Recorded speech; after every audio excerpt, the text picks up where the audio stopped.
Dear Dhamma friends, today is the second day in our retreat. Accordingly, the second Dhamma talk along this series. And may everyone settle down for the Dhamma talk and give the consent with 3 times. Sadhu, sadhu, sadhu. Namo tasse bhagavato arahato samma sambuddhasse. Namo tasse bhagavato arahato samma sambuddhasse. Namo tasse bhagavato arahato samma sambuddhasse. Katame tayo dhamma bahukara sappurisa sansevo saddhammas savanang dhammanu dhamma patipatyati.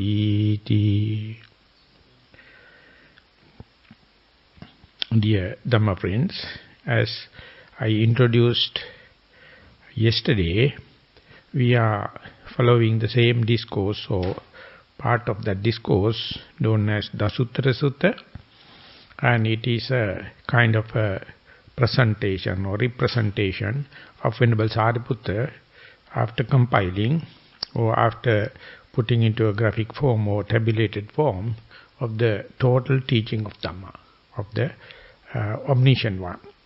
It's a kind of a hard task to comprehend all the teaching of the Buddha and put into a tabulated form. It is not everyone's job. Venerable Sariputta, in that sense, very specific, as well as concerned about the preservation of Dhamma up to date, that means even after 2600 odd years, how to understand in the sequential order, in pragmatic order, or whenever something is missing, how to guess it, how to fill it. That is why he gave a second thought about putting Dhamma into this tabulated form, known as this Dasuttara Sutta. And there are, as I mentioned yesterday, there is one book, 1 to 10, and asking single factors, asking the specific question and giving the answer. And then in 2 factors, 3 factors, 4 factors, like going up to 10, and 10 into 10, 100 cages, each and every one filled in such a way. It's very pragmatic. Not only that, it has quite a rational kind of a presentation. So we have selected the book 3 and asking what are the most helpful or important 3 aspects one must know for one's realization and as a practitioner. Asking a question in form of 3 is giving answer also in the format of 3. He says the first and foremost, as we yesterday discussed, the association with the true person or a noble-minded person, or simply we call noble friend. So the Buddha being the first and the most qualified noble friend, we have a hope. But each and every one of us cannot expect such a completely qualified, comprehend noble friend. So therefore we must understand where to start, how to start. And so that you must not expect the completely qualified or completely comprehensive kind of a teacher, then you will never start. So you have to start somewhere which is pragmatic.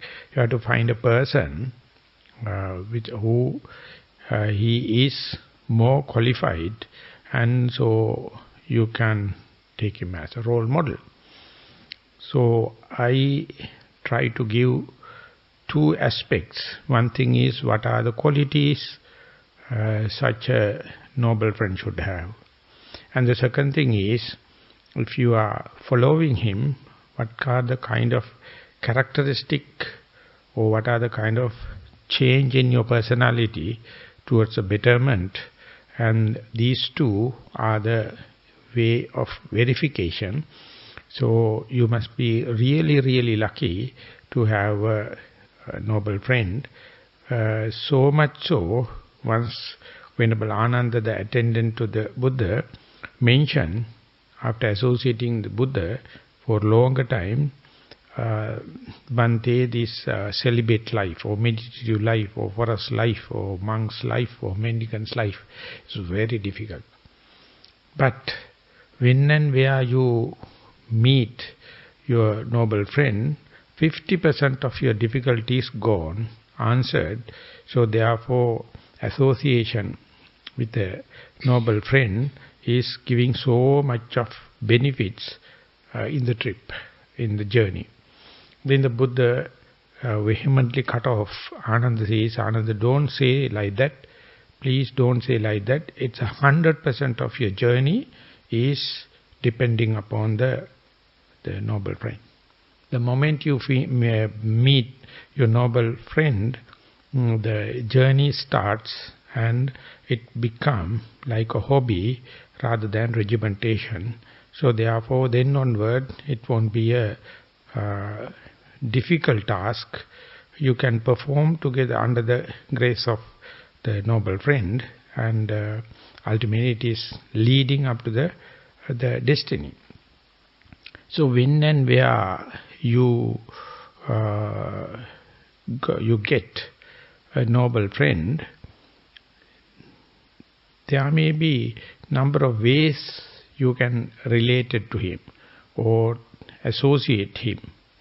And there also the Buddha mentioned, when and where a noble friend happen, the world expect 3 roles. Or you put it in another way, a noble friend appear very significant or indispensable in 3 lines. And one is, people expect magics, expect mysterious things out of a friend, out of a noble person, and due to that, or entertaining mystics, people follow him.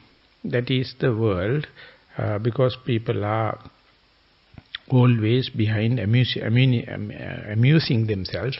So they select the noble friend also as a magician, expect kind of a miracles. So that was throughout the history and everywhere on the earth. So when and where you become a noble friend, or when and where you seek the help of a noble friend, you have to check, am I following him to see miracles or mystics or kind of a abnormal thing? That is one thing you have to understand, because it is quite natural for human mind to expect that kind of thing out of your superior, out of your noble friend. And that is kind of a dangerous thing in a sense, and ultimately both the parties will lose the nobility of the relationship. The second thing is mind reading. Expect your teacher, or expect your noble friend, or expect your superior person to read your mind and guide you.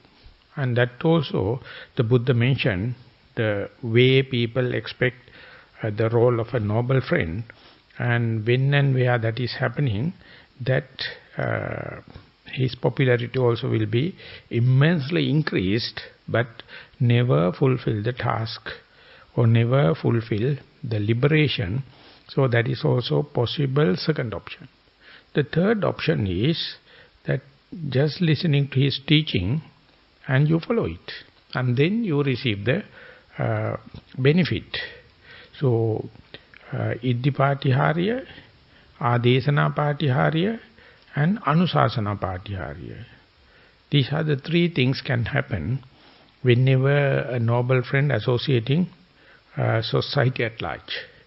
So Iddhipatiharya means showing magics, getting the credibility by doing miracles. And the second part is reading other minds and healing mental and physical diseases. This is also very, very famous and easy way to gather people, and because people always expect that kind of thing for their benefit, and that make their way towards the noble friend. And the third one is listening to what is preaching, and then he also must direct you to give the theoretical understanding, but the practicing part or rationalization or deductive part is up to the listener. So if you are a listener, if you are a person seeking a noble friend, you must always try to understand, am I associating him for miracles or get some physical mental healing out of mind reading, or understand the method. That is called patipada, that is gradual training. So that is what the Buddha mentioned, the Iddhipatiharya, that is expecting magics and performing magics and miracles. He says possible way of attracting people, and one person may find that noble friend is the person who can do miracles. He says yes, but ignoble. The second part is attract people through this mind reading. It's possible, but it is ignoble.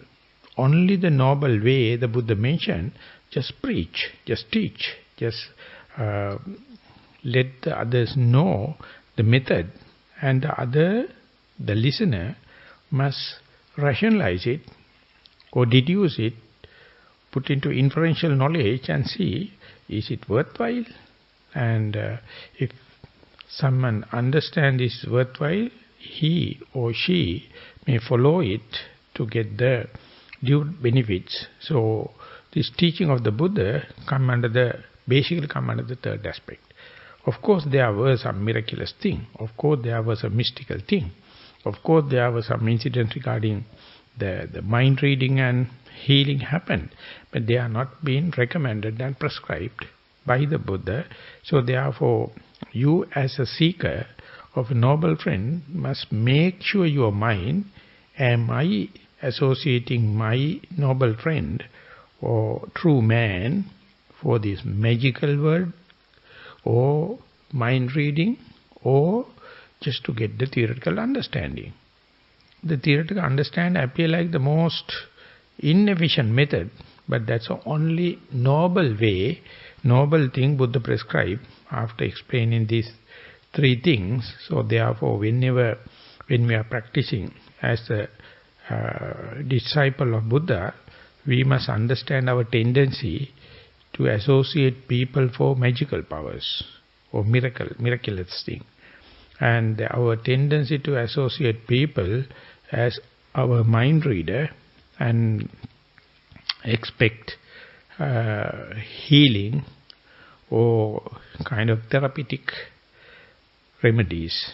All these may really spoil the relationship with the noble person. And it may very lowly, very ignoble, but these are the things present day happening among the religious circles, and whenever someone is bragging or advertising, they are advertising and bragging with this kind of thing, but giving the responsibility of understanding of the teaching and to put into practice or try and see is a kind of very pragmatic way. This is the part, the beauty in the teaching of the Buddha. So therefore the Buddha himself gave 6 attributes of his own teaching. When we are daily pay respect, we say, Suakhato Bhagavata Dhammo, Sanditiko, Akaliko, Ehi Passiko, Opanaiko, Pachatang Vejitabbo Vinyohi. So these are the things very pragmatic. Any person can cross-check it. And therefore the Swakhata, quality of the Dhamma, you must be concerned about. Not only in Dhamma, but even in the consumerized society, when you are associating with some any theory or any kind of thing, you must understand if it is a quality product, it must have the Adi Kalyana, Majje Kalyana, Paryosana Kalyana in Pali. That means it is noble and good at the beginning. You must have kind of a digestible beginning from the point where you are. That means it must not be a something magical thing. It must not be a leap. It must be a gradual process. Through that, you can easily incorporate into your way of life. So therefore, if someone is asking to practice this Dhamma, you must undergo this and that, or you must have basic these qualifications, or fulfill this kind of thing, that everywhere you can see political agenda. The way the Buddha teaching is, any person, anywhere, they can start, they can give a trial. So that is why it's called Adi Kalyana. It is beautiful at the beginning, so therefore need no any campaign, need no any advertising, need no any kind of a promotion, because a wise person can understand the beginning of the teaching. So when I was in Burma, my teacher was the Venerable Pandita Abhivansa, and he says whenever he goes to Western countries, people invite him to conduct retreats, and then he says, I am not going to represent Buddha.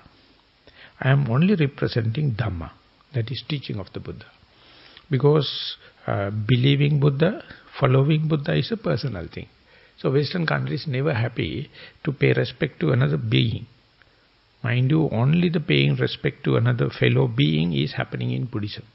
All the other countries, all the other religions, their supreme being is not human. So therefore, being omnipotent, omnipresent God is the cause.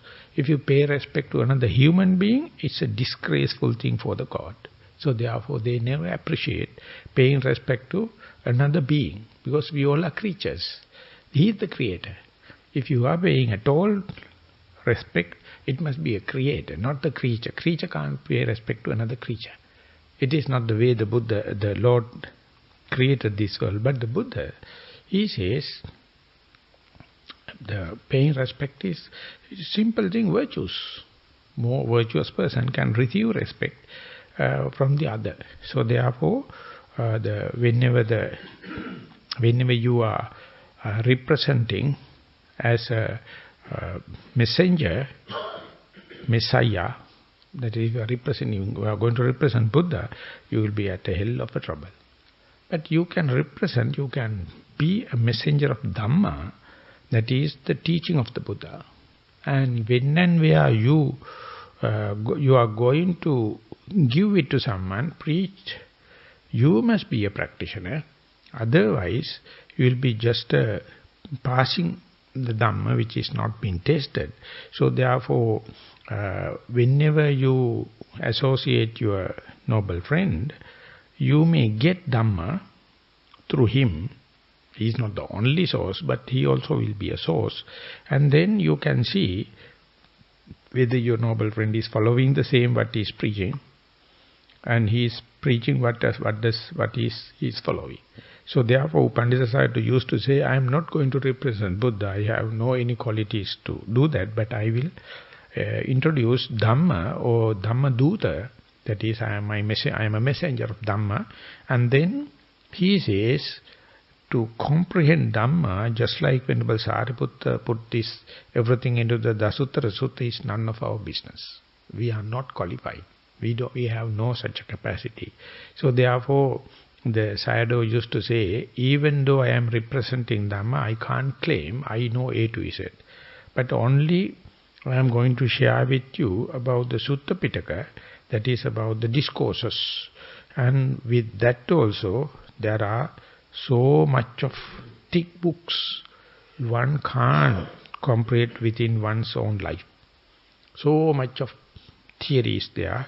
So if you are going to have a 10-day retreat or 3-day retreat like that, how to put into a sizable chunk so that other party can comprehend, other party can digest. Impossible. Dhamma cannot be transferred all, as a totality. So he says, out of the Sutta Pitaka, I am going to deal only the Satipatthana. Satipatthana is, according to my understanding, representing the practical part of the teaching of the Buddha. And when you come back to the Satipatthana Sutta, you may see the Sutta as well as it appears 2 times in the Tripitaka itself, in the Digha Nikaya and the Majjhima Nikaya, and Samyutta Nikaya also have Satipatthana Samyutta, a lot of piecemeal basis, and everything got together. It's a huge volume, and then he says, therefore, very difficult to give a complete picture about the Satipatthana. I am going to emphasize only the Kayanupassana, or mindfulness on your body. And he says, Kayanupassana, how to be mindful on your body itself, is a big task. So therefore I am going to reduce the whole teaching into one term, sati, or mindfulness, or the diligence. So within this time we have allocated, if I can give a starting point of the mindfulness, the sati, that's a key term in the comprehensive term of Satipatthana, that itself is a great task for me, and I try my best to teach you according to my understanding what is the meaning of sati. So I am also happy to repeat the same and redo the same. So therefore, whenever you are trying to see the early part of the teaching, that is beautiful beginning, I mean here the how to introduce mindfulness to a beginner. Wherever you may be, whatever you may be, you can have a hope regarding mindfulness, and because mindfulness never asks any qualification. It asks only humanity. If you are a human, you can have a hope. Mindfulness. So whenever you try to understand mindfulness and incorporate into your life, it is just like when you are organizing a room, maybe a storeroom, in darkness. You don't know what are the things available. You don't know how dirty the room is. You don't know how to reorganize it.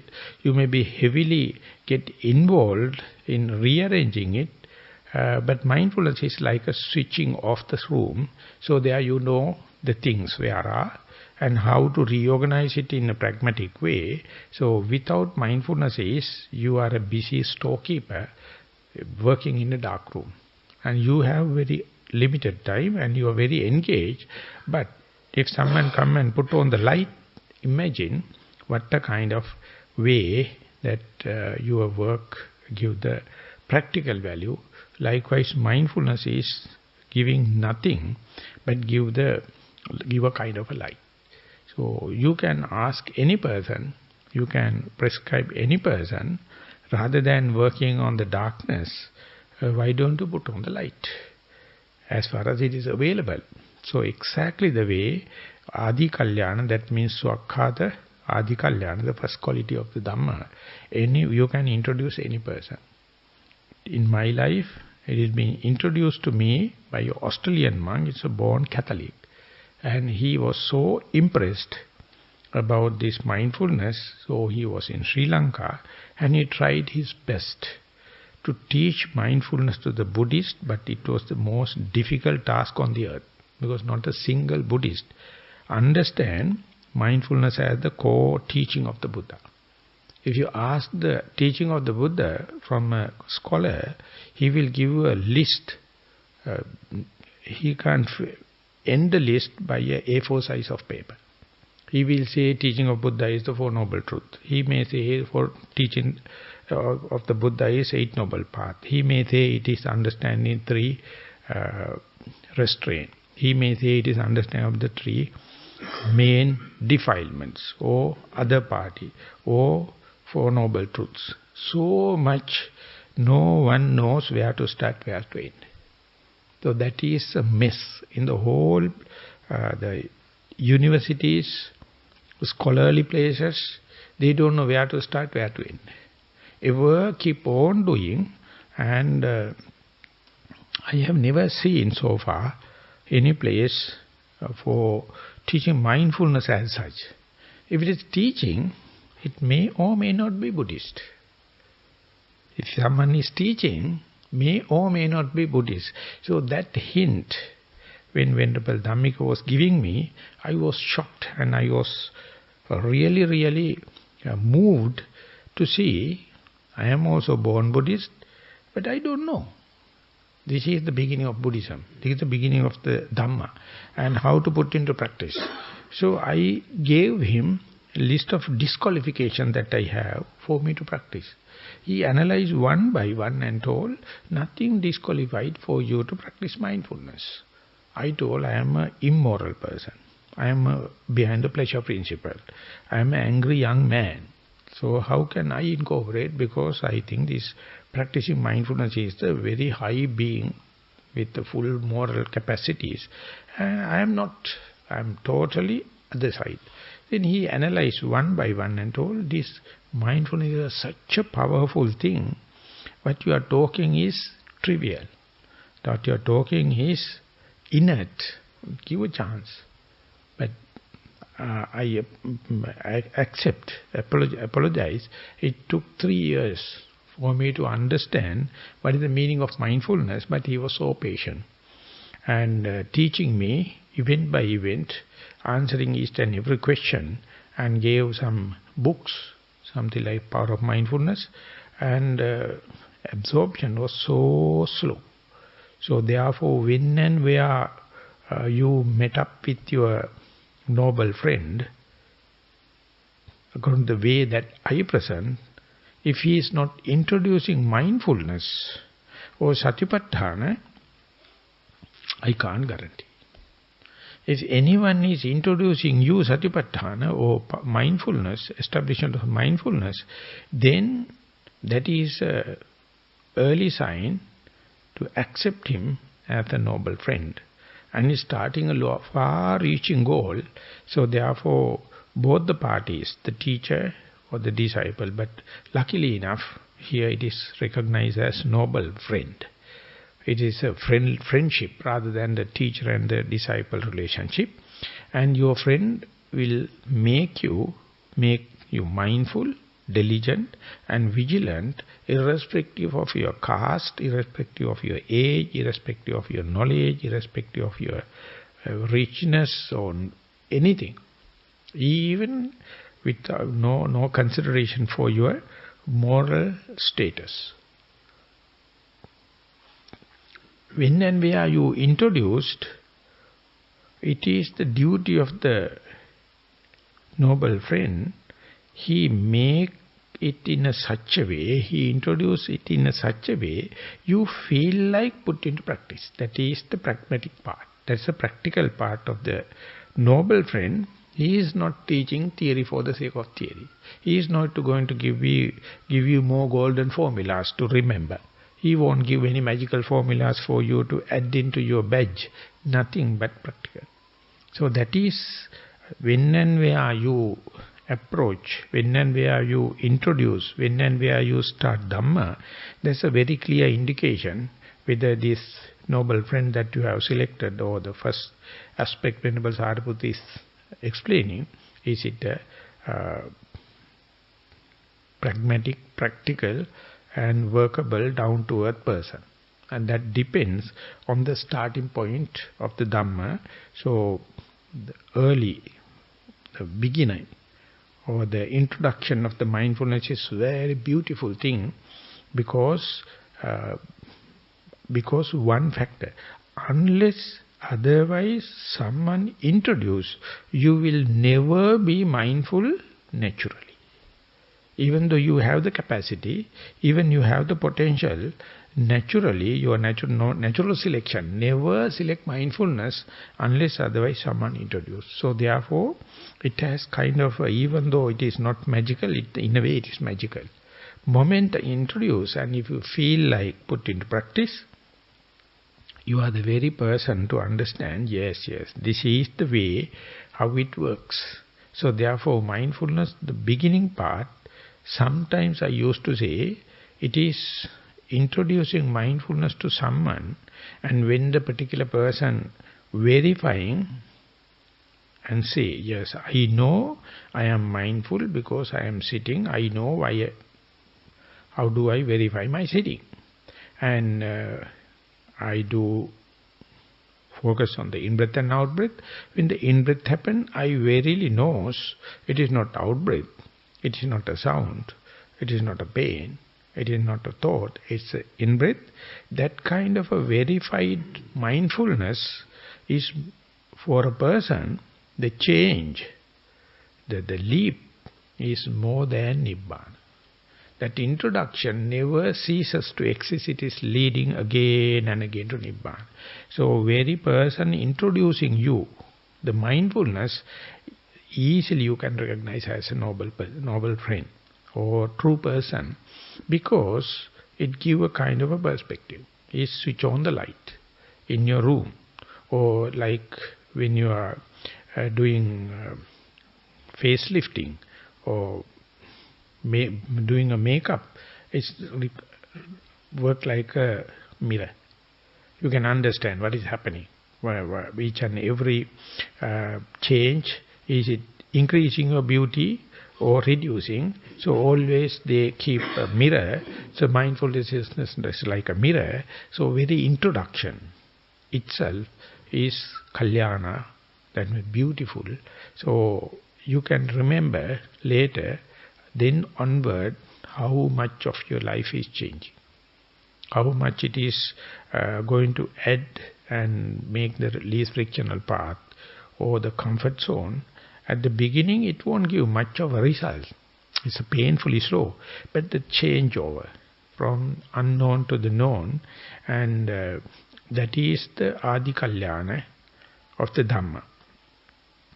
And if you keep on practice, if you wish to see Majjha Kalyana, the beauty in the middle, the single aspect is important, regularity in your practice. If you systematically practicing, regularly, punctually, it is ever catching the momentum.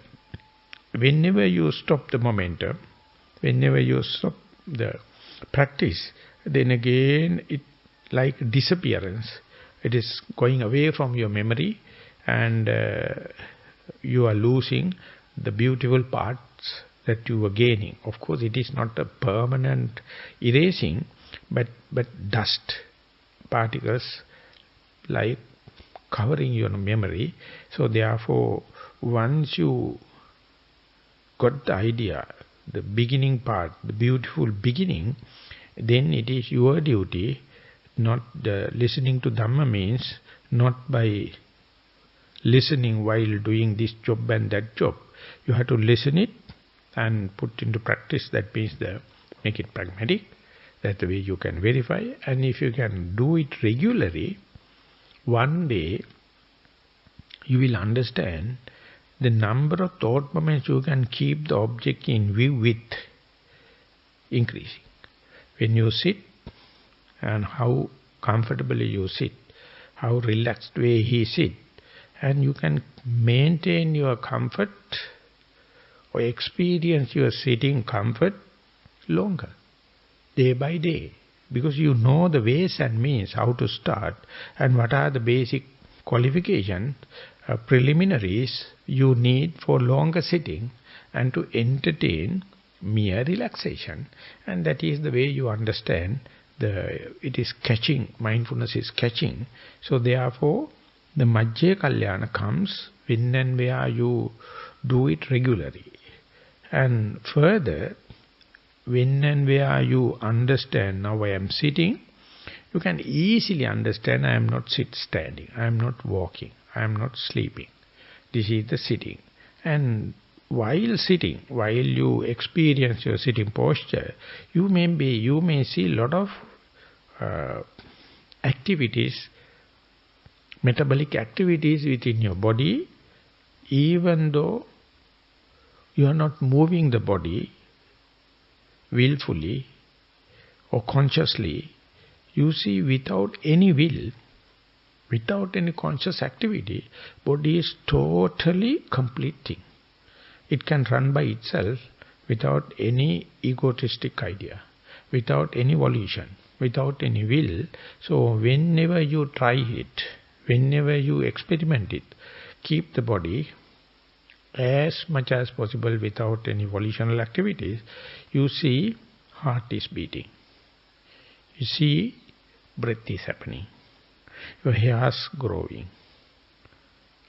Teeth, nails, digestion, blood circulation, nervous system, everything work. Of course, perfectly then when you are getting involved with volitional activity. When and where you do something willful, it is disturbing your metabolic activities. So give a chance day by day in an increasing number of minutes, maybe hours, when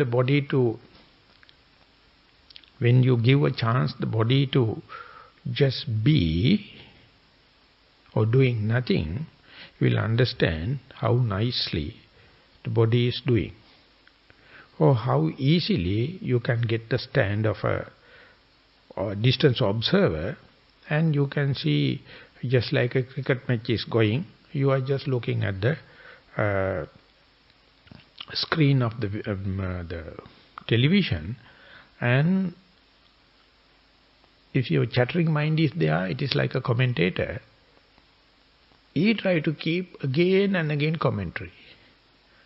And even without any commentary, you can see the match. But the commentators are going to take the higher credibility, just like your chattering mind. So, very difficult to observe it. Even it is happening automatically, your all metabolic activities, your mind going to take the upper hand, going to give commentaries, going to give interpretations. So we are so habitual, we can't just see. So it takes long time, you are just to see choicelessly without letting the mind to capitalize the situation. So that is a kind of art rather than a science. Let the body to be still as much as possible. Observe it, and while observing, see these activities are happening perfectly, rather than you are disturbing your body. So when it is happening, your mind will pick whatever may be the most prominent thing. As far as the Buddha is concerned, he has experimented in such a long time, and he says, when and where you stop any volitional activity, or willful activity, or conscious activity, most prominent thing you can see is the breath. Therefore he says, breath is the ultimate, utter, intrinsic characteristic of the living body. It's called Kaya Sankhara. As far as the body is living, amidst of all the other activities, breath is the most gross thing one can understand. That is how the Buddha prescribed the when and where you focus the attention to your sitting posture, in a calm place, closed eyes. Sometimes you may see in-breath and out-breath. Mahasi Sayadaw, Venerable Mahasi Sayadaw from Burma, he prescribed for the people, those who not perceivable the breath, the abdominal rising and falling, and that also another rhythmic activity out of the breath, and it is happening in the lowermost part of your respiratory tract, and the breath is happening in the uppermost part of the respiratory tract, whatever may be. And now you are more closer to yourself, you are more understanding rather than the posture, you can see what is happening. Even without that, if you can aware of your posture, you are utterly mindful. And when and where mindfulness becomes leading to one-pointedness, that is what you call the concentration, and that is the middle part of the teaching, says when and where you bring the attention to the body, that means when and where you are totally aware of your body, you are totally forgotten about the rest of the world. Those people have any kind of a relationship with the rest of the world, never be totally mindful on the body. They are concerned the past, they are concerned about the future, other people, other places. So much so, even for a split second, they are not ready to give up the world. So therefore, even one split second, if you are mindful and if you are aware of it, verifiably you are aware of it, you get the merits of donation or generosity of the total world. Imagine that you are giving a dana or generously to 1 monk, 2 monks, 3 monks, 10 monks, and we accumulate the amount of merits accrued, increase as much as the amount you give. Can you imagine giving up of whole world? How much merits? So a split second of mindfulness, total mindfulness on your body means you are ready to give up the body, the world. So many are not ready. They are, even for a split second, they can't do away with the body. They can't be with totally mindful with the body. So that understanding, beautiful at the beginning. But imagine one day you understand, you verify, yes, my mind is with the body. So you appreciate because now you totally done away with the rest of the world. So we can put it this way. Worries pertaining to the world is completely gone as far as you are in the body. So that is the way you verify how much worries you have when you are not meditating. Mind is worrying about the past, the future, other people and other places. And without knowing your pivotal point, your reference point, your primary object. And moment you bring the attention to the primary object, you are completely forgotten. Selecting body means rejecting the world. Rejecting the world of suffering. Rejecting the world of frustration. Rejecting the world of tension. And so that rationalization, you are not going to prove something, you get a walkover. You can prove it yourself. And imagine now, after appreciation that, you confine your attention to the upper part of the body. Then worries pertaining to the lower part of the body also gone. You are concerned only to the breath. And imagine now, after a while, you are confining your attention to only the tip of the nose. Then only the worries pertaining to the tip of the nose remaining, your total world, total body gone. Now we call one-pointedness. So you can understand how the concentration takes place, how the concentration follows when the mindfulness is advancing. So when that happens, you see, while you are living on this earth, you can direct your attention with the help of mindfulness to one single point. Maybe the tip of the nose, or top of your upper lip, or maybe rising and falling, or maybe wherever maybe you feel tingling sensation, or while you are walking, your total attention with the left leg or right leg. Each and every time you focus and verifiably be with that single object, and that is to continue. Thought moment to thought moment, it is a miraculous thing rather than tightrope walking. It's a miraculous thing rather than carrying fire underwater. So you become a evident or practicing person.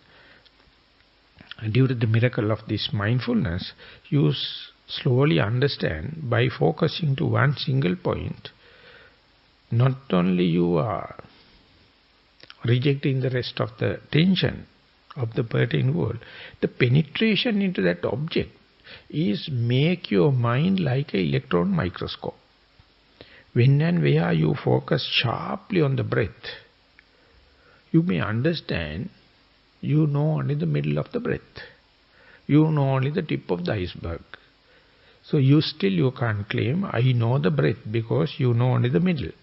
And more sharpening of the mindfulness, more focusing of the mindfulness to see, if possible, how is the beginning of the breath.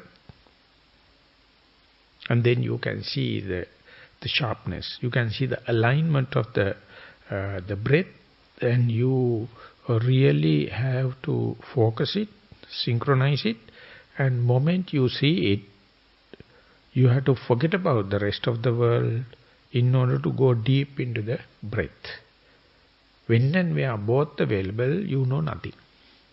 So therefore, sharpening to the early part of the breath, and then how it grows, becoming gross to the middle, and the day you see how it is disappearing, whenever you see the beginning, the middle and the end, so it is called insight. Your attention is not extrovert, it is introvert.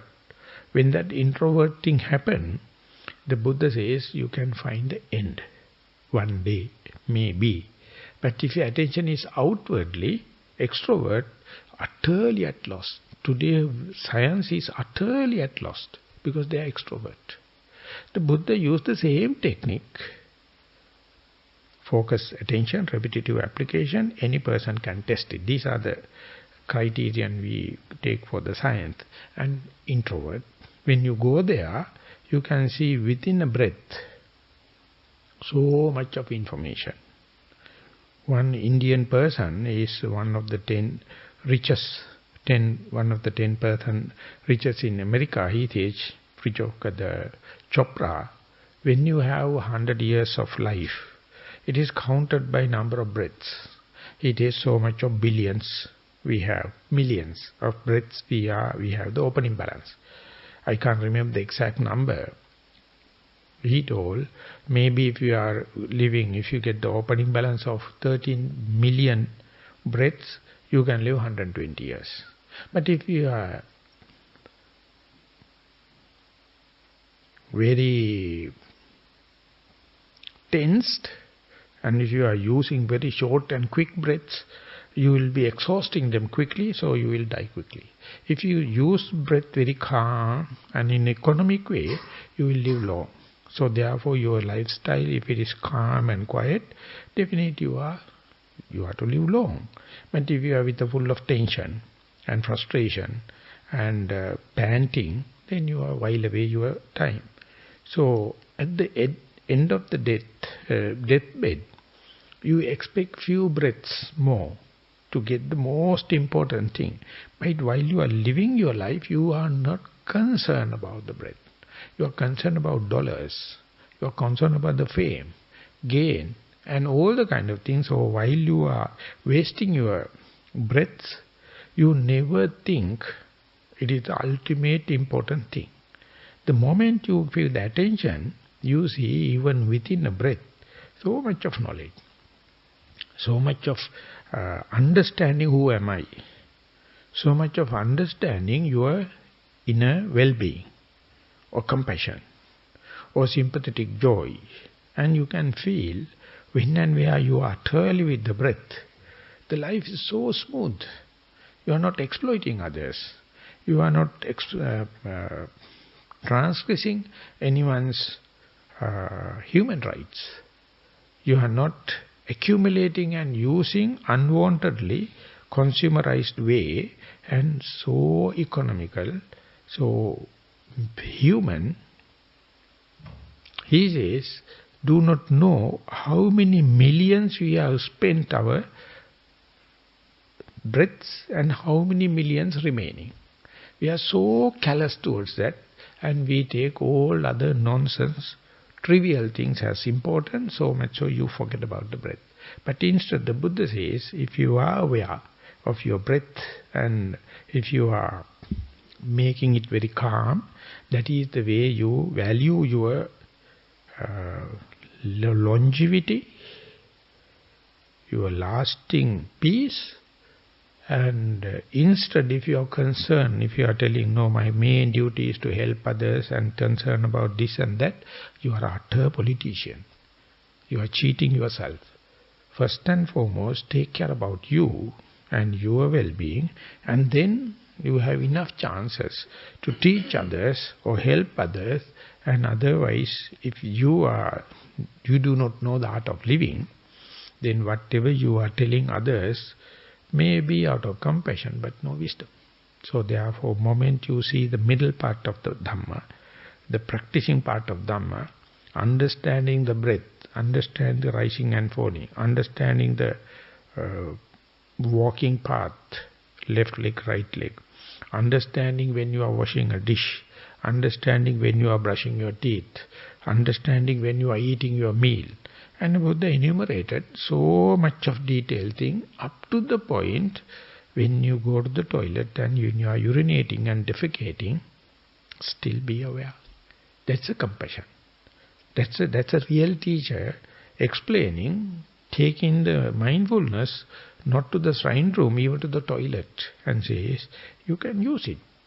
And the moment you try to incorporate, you see the middle part of the mindfulness, wherever your mind get disturbed, wherever your mind is fully tensed, wherever your mind is fully panicked, you can have your sitting posture as the anchorage, or your breath as an anchorage. So when and where you put your mind, you become mindful in your sitting posture, or whatever the posture, or be aware of your in-breath and out-breath, be aware of your steps. If you are walking, you can see immediately mind, of course, calm and collect on your trained subject, or your familiarized object of meditation, and you can do away with tension.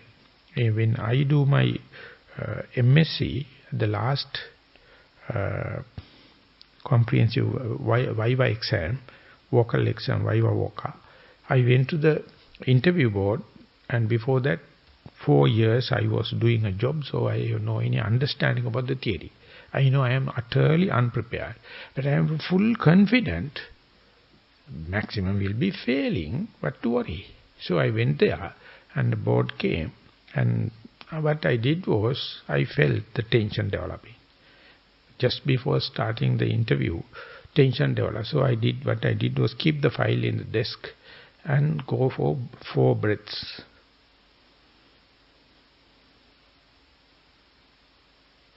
And when the 3-4 breaths happen, I become aware of my sitting posture. I felt my at-home feeling. I never felt like I am in an exam hall. I never felt like I am in front of an interview board. So when I opened the eyes, they were waiting to start and then ask a question. And I was start betting with the common sense. I don't know the formulas, nothing. And there was a kind of a thing happened. Then I got disturbed. Then I told the board, the later comers asking question, I am disturbed. It is disadvantages for me. So therefore I will ask the first question. Don't ask any other question till that. Because my simplicity goes. Ultimately board apologized and withdrew the second question. So I answered. Then I asked the second question, if you will. And now the board is under my control. After interpreting, they complained me telling I have done my field trial before the theory. Why? How? Of course it was the case. Then I told, I am a born farmer. I know agriculture. My father is a farmer. I know everything. So you mean that the theory is not necessary for your practice? I told, maybe. I asked them, do you think that all the politicians in the parliament have done the political science before becoming memberships? Parliament members? No, majority are not. But they are faring well. So they start laughing.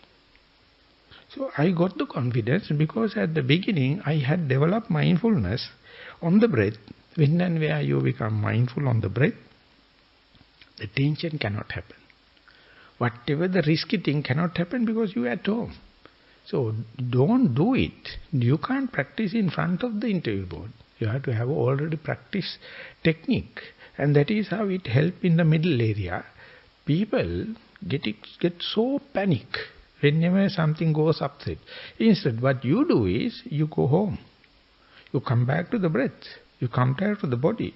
And see, as far as you can focus on the breath, as far as you can focus on your sitting posture, it's a walkover. It's a walkover, I am telling. So that is what one can prove. Even before you go into the middle, you can say these are the benefits of the mindfulness. And when you are continue to practice, this is how it's going to help you. So therefore, trust it, believe it, and continue to practice. And the beginning also very good, because it is like opening or switching off your dark room. And when and where you go there, more you practice, more you develop the tolerance, immunity, and holding capacity. And in that sense you can see the outside world so childish, so shaky. And whenever something happens, they run panic. Instead, you believe the Dhamma, you believe the practice you have, and in that sense, what maybe your professor, maybe your teacher, maybe your parents, they are utter childish. Easily you can see it. They have no any reference point, they don't have any pivotal point, they don't have any trust upon their meditation. And when and where you have, wherever you go, it is like a turtle carrying its own shell. Your mindfulness is there. And more you undergo risky thing, unpredictable thing, mindfulness never lose the credibility. It's so credible rather than any other mental factor. And therefore you feel like not to get enlightened, even to get normal day-to-day activities, even to have a social relationship with others, even to have relationship with animals or trees or the nature. You trust whatever you develop. And therefore the Buddha mentioned, if you invest time on the mindfulness, you will reap the benefit when you are incurably sick. Still the mindfulness come and help you. Now you think hospice come and help you, or your medical health insurance can come and help you. They are mercenaries. They are exploiting you. They are grabbing you. These countries, you can't do away with that, because government is such a mechanism crushing you. Even if you are a healthy person, you have to pay tax. But instead, if you get the mindfulness, you see, mindfulness never leave you whether you are in a danger or not, whatever may be. So ultimately, you develop kind of a confidence to tell your friend, tell your brother, tell your sister. This is what not a single other knowledge can give such a applicability irrespective of the time and space dimension. Mindfulness from the beginning, beyond time and space, wherever it go. And on top of that, it is promising you the total liberation. It promising you all the spiritual capacities. It promising you the lasting peace, even though it is not so prominent at the beginning. So therefore even the end itself is very beautiful. Once you come into this momentum, ultimately the development of mindfulness will be effortless.